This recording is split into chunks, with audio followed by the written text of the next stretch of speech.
কিছু কিছু গল্পের শেষটা যে এতটা কষ্টের, এই গল্পটা না শুনলে কখনোই বুঝবে না। তো পুরো গল্পটি শুনুন।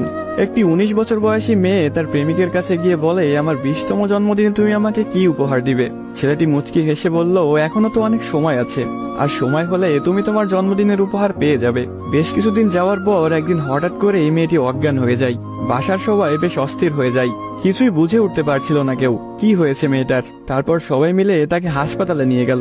হাসপাতালের ডাক্তার অনেক পরীক্ষা নিরীক্ষা করার পর তার পরিবারকে জানালো, সাদিয়ার হার্টে একটা ছিদ্র ধরা পড়েছে। এখন যদি খুব তাড়াতাড়ি হার্ট পরিবর্তন না করা হয়, তাহলে হয়তো সাদিয়াকে আর বাঁচানো সম্ভব হবে না। সবাই এই কথাটি শুনে কান্নায় ভেঙে পড়ল।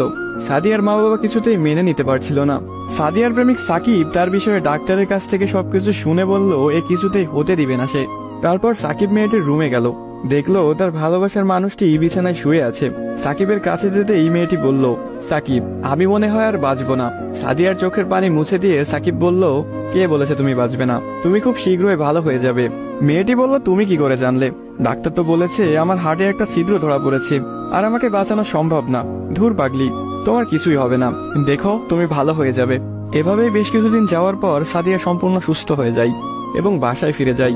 বাড়িতে ফিরে এসে সাকিবকে খুঁজতে থাকে, না পেয়ে সাকিবের বাড়ি চলে যায়। সাকিবের বাড়িতে কেউ নেই।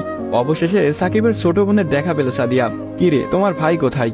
সাকিবের বোন কোনো কথা না বলে হাতের ইশারা করে সাকিবের রুমটা দেখিয়ে বলে উঠল, টেবিলের উপরে আপনার জন্য একটা চিরকুট রাখা আছে। সাদিয়া কথাটি শুনে রুমে গিয়ে চিরকুট হাতে নিয়ে পড়তে শুরু করলো। প্রিয়তমা, আমি জানি যেদিন তুমি এই চিরকুটটি হাতে পাবে সেদিন তুমি সম্পূর্ণ সুস্থ হয়ে যাবে, সবকিছু ঠিক হয়ে যাবে আগের মতো, যেমনটা আমি তোমাকে বলেছিলাম। আমি বলেছিলাম না কিছু হবে না, দেখছো তাই হয়েছে। তুমি আমার কাছে 20তম জন্মদিনের উপহার চেয়েছিলে না? অনেক ভেবেছি, কিন্তু তোমাকে কি উপহার দিব ভেবে পাচ্ছিলাম না। তোমার অসুস্থতার কথা যখন ডাক্তারের কাছ থেকে শুনলাম, যখন বললো একটা হার্ট খুঁজতেছিল, তখন মনে হলো তোমার জন্য এর চাইতে ভালো কোনো উপহার হয় না। আমার হার্টটাই ছিল তোমার জন্য শ্রেষ্ঠ উপহার, যা আমি তোমাকে দিয়ে গেলাম। মন খারাপ করো না, আমি আকাশের ওই উপর থেকে তোমাকে সব সময় দেখবো।